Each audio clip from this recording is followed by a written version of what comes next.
también ver, tener acceso a la clase. ¿Ok? Así que voy a tratar de compartir pantalla. Ténganme un poquitico de paciencia porque estoy más acostumbrado a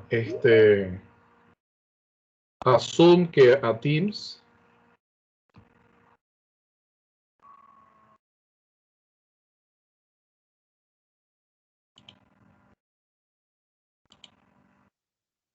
Muy bien. ¿Ustedes qué ven en sus pantallas? ¿Me ven a mí o ven una lámina que dice Principios de Interpretación Bíblica? Sí, los dos, pastor. La lámina, pastor. Sí. Y a usted ¿Ven la lámina? Oh, sí, la lámina. Perfecto. Vamos a extenderla. Ok, y vamos a mover a Teams. Ok, muy bien. Vamos a mover a Teams de este lado. Y entonces así podemos... Muy bien, mis apreciados hermanos. Nuevamente, bienvenidos a nuestra primera sesión de esta clase, de este entrenamiento. Una de las cosas que nosotros tenemos que entender, por qué nosotros tenemos que tener principios de interpretación bíblica, es el hecho de que muchas veces o en muchas ocasiones a lo largo de la historia y en nuestro presente, los textos bíblicos se han convertido en una especie de excusa para entonces impartir ciertas ideas o inclusive apoyar ideas que son preconcebidas al texto bíblico. Por eso, uno de los principios importantes que quiero que ustedes se aprendan esta noche es que un texto sin contexto se convierte en un pretexto. Déjenme darles algunos ejemplos, ¿no? de estas interpretaciones que han estado con nosotros a lo largo de los años. ¿Ya está dando la clase? Sí, ya la estoy dando. Sí. ¿Me estás escuchando?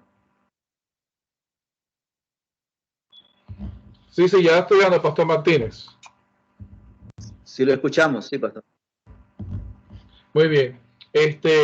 Una de las cosas uno de los errores de interpretación que yo me acuerdo cuando estaba pequeño en Conquistadores, siempre nos impartían, era el hecho de que el mensaje pro salud, sobre todo la idea de ser vegetariano, venía justamente del texto bíblico. Obviamente, el caso más ejemplar era el caso de Daniel, porque como ustedes saben, en Daniel capítulo 1, pues el profeta decide rechazar la comida que le ofrece el rey y entonces decide tomar la comida, literalmente dice semillas, semillas y agua, es lo que dice que acepta Daniel, ¿no? Pues algunos, pues obviamente, en ausencia de otros caracteres bíblicos que puedan servirle de ejemplo, pues toman a Daniel y como Daniel es vegetariano, pues entonces eso obviamente les da la idea de que si usted no es vegetariano, pues entonces usted no es como Daniel. Pero esa interpretación pues saca de contexto completo del libro, porque en Daniel 10 vemos nosotros que entonces Daniel también comía carne. De hecho, hace un ayuno y se menciona específicamente que durante ese ayuno no consumió carne, asumiendo el hecho de que en otros contextos, antes y después del ayuno, entonces Daniel sí comía carne. Así que, nuevamente, un texto sin contexto se convierte en un pretexto. Y nuevamente, no es que el ser vegetariano sea malo, eso no es lo que estoy queriendo decir, ¿ok? Lo importante es que nosotros tenemos que aprender a usar el texto bíblico con responsabilidad. Otro error de interpretación que nosotros también se ha concebido, o sea, más o menos en la misma idea del estilo de vida, es el hecho cuando dice en primera de Corintios 10:31, todo lo que se haga para la gloria de Dios, ¿no? Entonces, pues, obviamente, si usted come para la gloria de Dios, usted va a comer saludable. Y si usted va a comer saludable, entonces usted va a ser vegetariano. Bueno, el problema es que justo antes de eso, Pablo le dice, cuando usted vaya al mercado, ¿ok? Al mercado, noten lo que dice en justo unos versículos antes, de todo lo que se vende en la carnicería, comed, sin preguntar nada por motivos de conciencia, porque del Señor es la tierra y su plenitud. Si algún incrédulo os invita y queréis ir, de todo lo que se os ponga delante, comed, implicando también carne, porque está en la carnicería. Mas si alguien os dijere, esto fue sacrificado a los ídolos, no lo comáis por causa de aquel que lo declaró por motivos de conciencia. Es decir, cuando dice todo se haga para la gloria de Dios, está hablando del testimonio que yo tengo delante de otros. Por lo tanto, me dice, si otra persona va a entender que lo que yo estoy comiendo es un acto de adoración a un ídolo, no lo comas por la conciencia de esa persona, para que no le refuerces a esta persona la idea idólatra o la idea de usar un tipo de comida cúltica, como hacemos nosotros en la Santa Cena, ¿no? Una comida cúltica, una forma de orar comiendo algo. Así que Pablo justamente a eso es lo que se está refiriendo, pero si usted lo saca fuera del contexto, entonces obviamente el texto tiene una interpretación completamente diferente. Otro ejemplo que les quiero dar. Ustedes han escuchado el texto que dice, cuando uno o dos estén reunidos en mi nombre, ahí estaré yo en medio de ellos. Y usualmente se usa este texto para hablar acerca de la adoración. Cuando estamos en la iglesia, cuando uno o dos estén reunidos en mi nombre, entonces estoy yo en medio de ellos. Pero si nosotros leemos el contexto, leyendo el versículo 15, nos damos cuenta de qué es lo que está diciendo aquí Cristo. Cristo dice, o Mateo registra las palabras de Cristo diciendo lo siguiente: por tanto, si tu hermano peca contra ti, ve y repréndele estando tú y él solos, y si te oyere, has ganado a tu hermano. Mas si no te oyere, toma aún contigo a uno o dos, para que en boca de 2 o 3 testigos conste toda palabra. Y si no los oyera a ellos, entonces dile a la iglesia, y etcétera. Y después de eso, entonces dice, cuando uno o dos estén reunidos en mi nombre, ahí estaré yo en medio de ellos. El contexto inmediato es la resolución de un conflicto eclesiástico, aunque nosotros podamos decir que cuando nosotros nos reunimos, y hay otros textos bíblicos que podemos usarlo de esta manera, nos reunimos y oramos a Dios, invocamos su presencia, Dios se manifiesta. Este texto en particular tiene como su contexto inmediato justamente la resolución de conflictos. Así que fíjense qué importante es que nosotros podamos resolver los conflictos entre nosotros en una forma ordenada, siguiendo este principio que Dios dice, cuando dos tienen un conflicto y se reúnen para resolver el conflicto con la intención de reconciliar la relación, entonces yo estoy en medio de ellos. Otro texto que también se ha sacado fuera de contexto es el famoso texto, mas Jehová está en su santo templo, calle delante de él toda la tierra. La mayoría también se usa para la adoración, pero cuando usted lee bien Habacuc 2:20, usted se va a dar cuenta que el contexto es adoración en el sentido de contraste con la idolatría. Es decir, por un lado están las personas hablándole a los ídolos, diciéndoles, dile a la roca despierta, levántate, al ídolo de metal que haga algún tipo de hazaña, de madera que los bendiga, pero esos no hablan, porque aunque están en sus templos, son figuras obsoletas, son inanimadas, no son dioses, no existen. Sin embargo, Jehová sí está en su santo templo. Jehová sí está en control. Él sí está presente en su templo. No el que hacen los seres humanos, sino en su propio templo.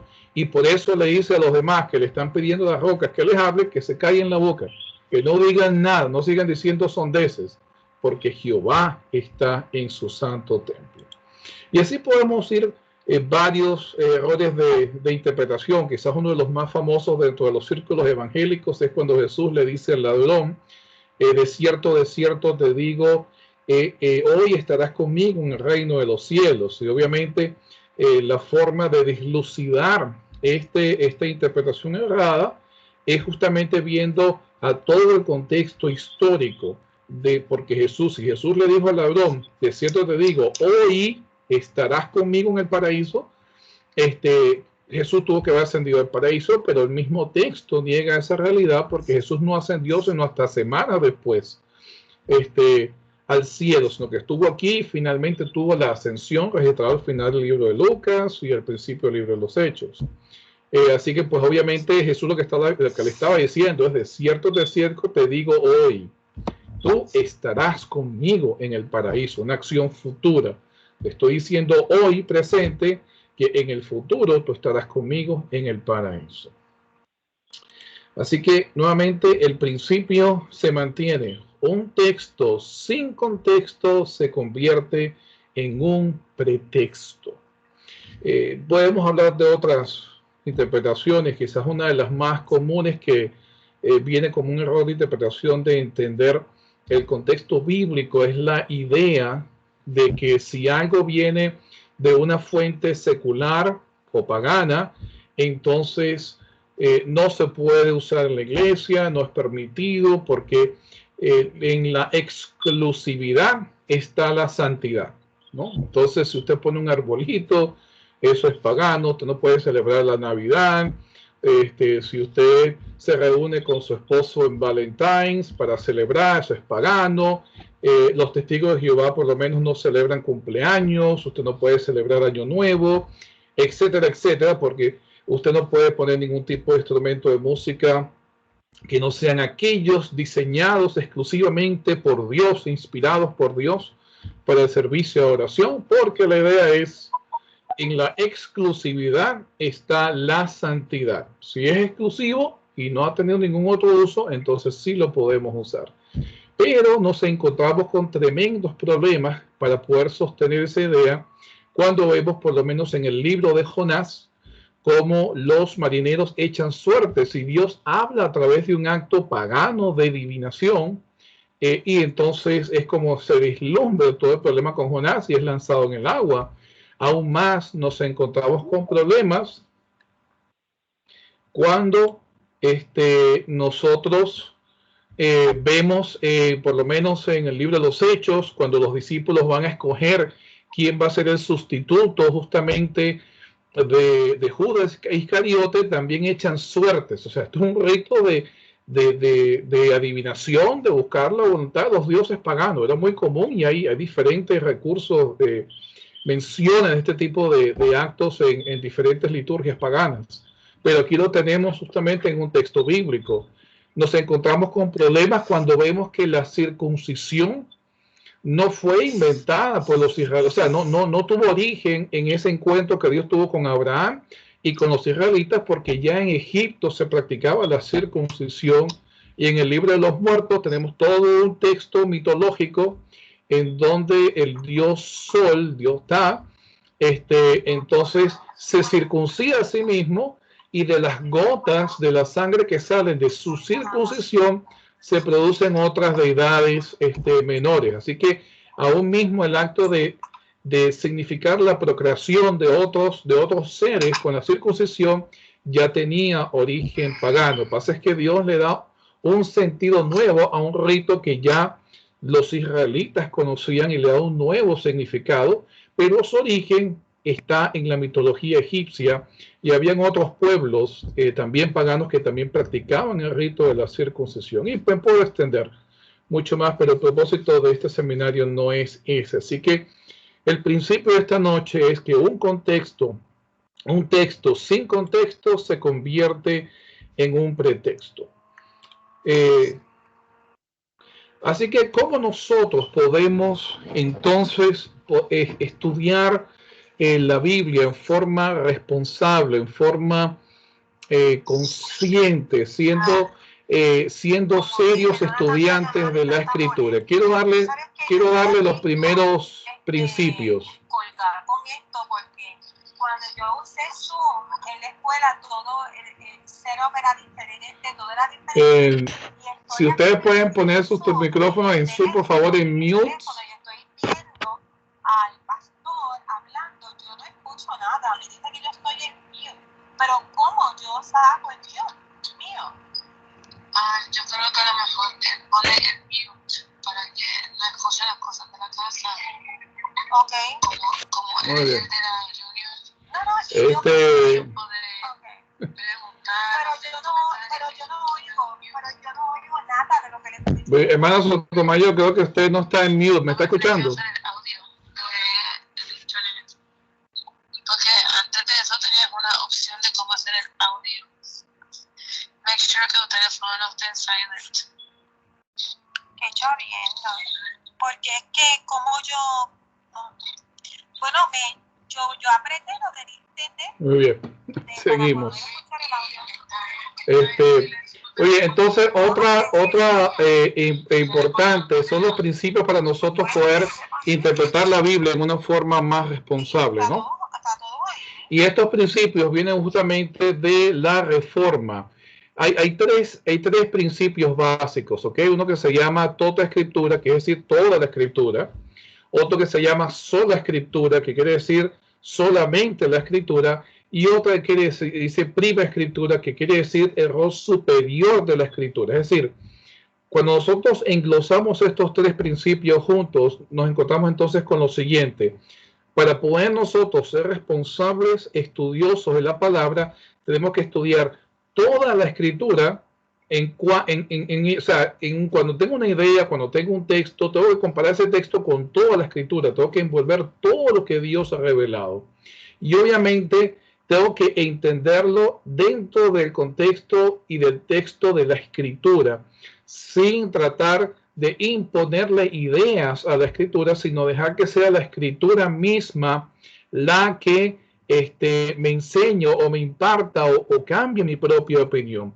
Y eso me lleva a mí entonces a poner la escritura como la mayor norma de autoridad para poder interpretarla a ella misma. Y es por eso que nosotros rechazamos muchas veces la tradición dentro de las iglesias cristianas. ¿Por qué la rechazamos? Sencillamente porque cuando hay una contradicción con la escritura, entonces es cuando nosotros sopesamos estos principios, entonces nos damos cuenta de que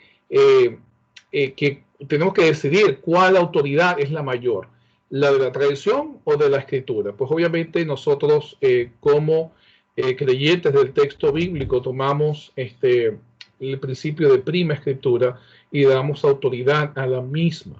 Y hay algunas ideas, ¿no?, que se han regado en cuanto a la composición del texto.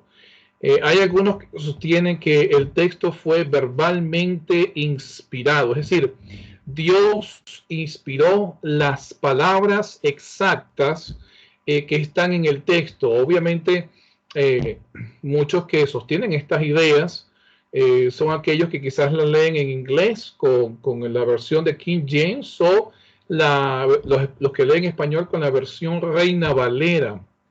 Así que cuando ellos tienen estas versiones, entonces piensan que esas palabras son inspiradas, pero la realidad es que la Biblia fue escrita en 3 idiomas principales, aunque tiene inserciones de otros idiomas, pero los principales son el hebreo en el Antiguo Testamento, el arameo también Antiguo Testamento, algunas partes de Daniel y eso, y obviamente el Nuevo Testamento está en griego. Así que esos son los idiomas originales, y la realidad es que nosotros no tenemos los documentos originales para nosotros poder entonces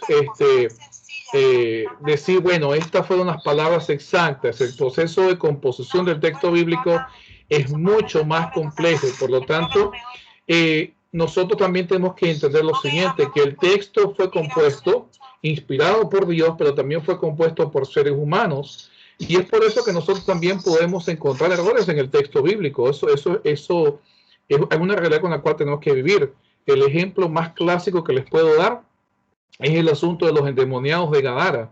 En una de las narraciones, creo que es Mateo, dice que eran 2 endemoniados, mientras que en otra, Lucas, era un solo endemoniado. Así que ¿cuáles eran los endemoniados? 2 o 1, porque hay 2 diferentes versiones del evento. Por lo tanto, no es de extrañar que nosotros encontremos errores humanos en el texto bíblico. Claro que sí, el texto bíblico es 100% inspirado divinamente, pero 100% escrito humanamente. Así que es común que nosotros podamos encontrar este tipo de discrepancias. Quizás más que errores, más que todo son discrepancias que nosotros podemos ver. Y eso nos lleva a la posición que nosotros hemos asumido como adventistas del séptimo día, y es que nosotros creemos en una inspiración basada en el rol que Dios tuvo en el pensamiento de estos autores y obviamente en las experiencias que estos autores tuvieron con Dios.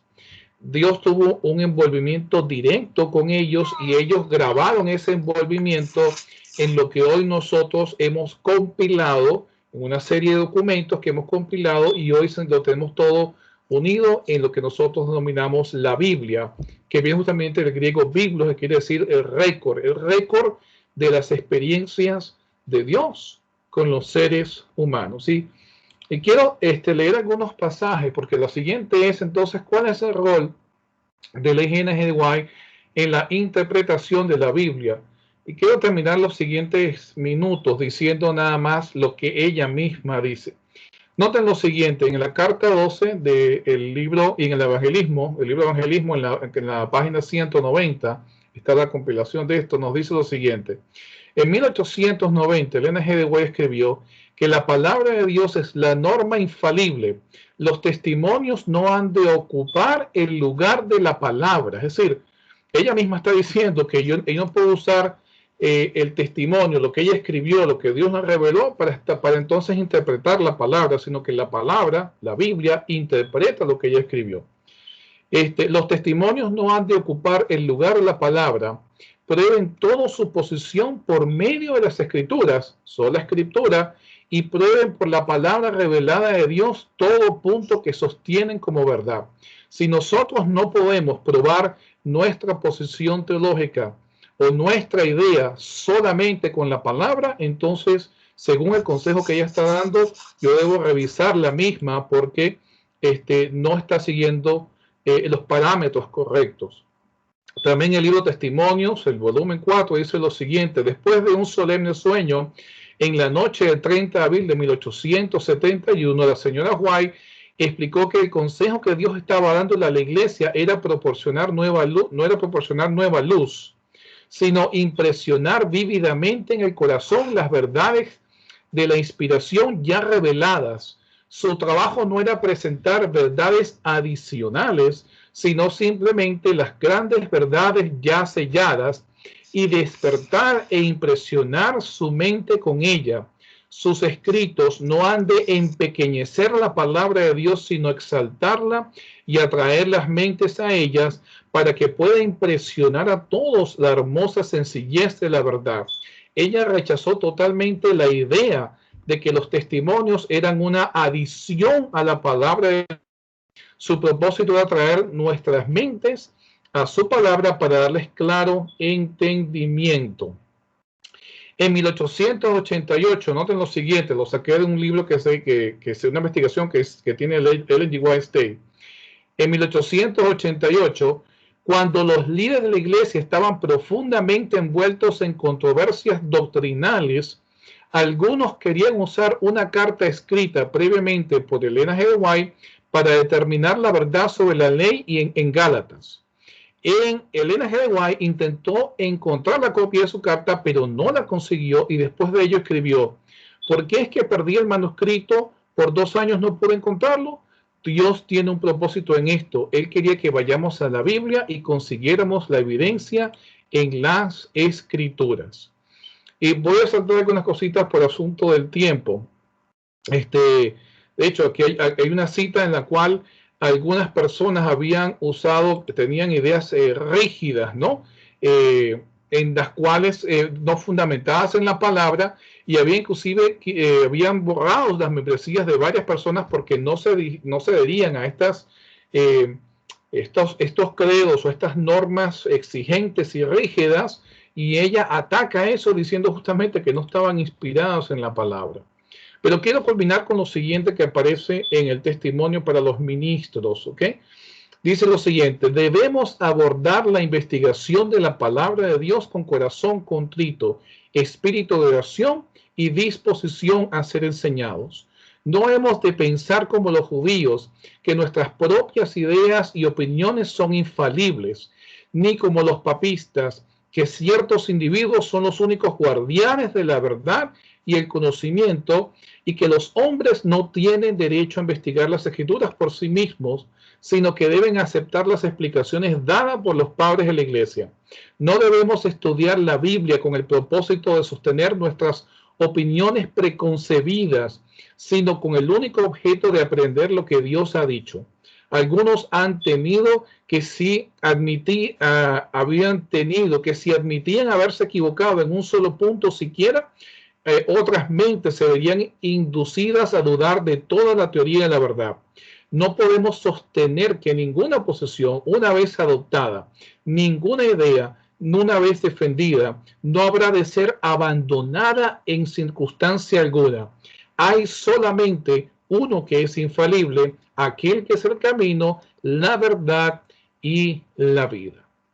Así que, mis hermanos, y aquellos que nos están acompañando en otras iglesias, quiero invitarles, siguiendo el consejo del NGDY y siguiendo los principios dados por la Reforma Protestante, que nos dio mucha luz en el texto de la Biblia y logró anteponer el texto sobre la tradición, a que juntos nos embarquemos en este viaje de aprender cómo estudiar la Biblia en su contexto y darle la autoridad que debe representar en nuestras vidas.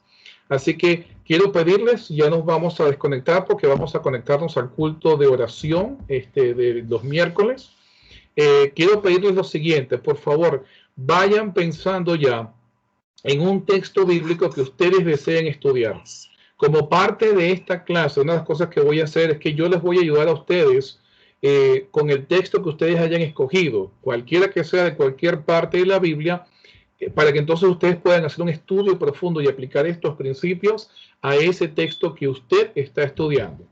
Y si usted después lo quiere transformar en un sermón, en un estudio bíblico, en una reflexión, como sea, pero me interesa que ustedes apliquen esto en forma práctica. Así que vayan escogiendo un texto bíblico y entonces quizás la semana que viene yo pongo mi email para que me manden cuáles son los textos y entonces poderles ayudar en el estudio mismo, dándoles recursos y poder guiarles en lo mismo, y así podamos juntos estudiar la palabra. Así que gracias por acompañarme esta noche. El próximo miércoles a las 7 de la noche nos volvemos a encontrar. Va a ser solamente por Teams. Vamos a poner el link en la página del Facebook para que ustedes se puedan conectar, y también las voy a mandar por mensaje de texto para que ustedes lo puedan tener. Así que bendiciones para todos, y entonces nos vemos ahora en el culto de la Iglesia Multicultural, el culto de oración. Si tienen alguna pregunta, por favor, no duden en escribirme, ¿ok? Bendiciones. Amén. Amén.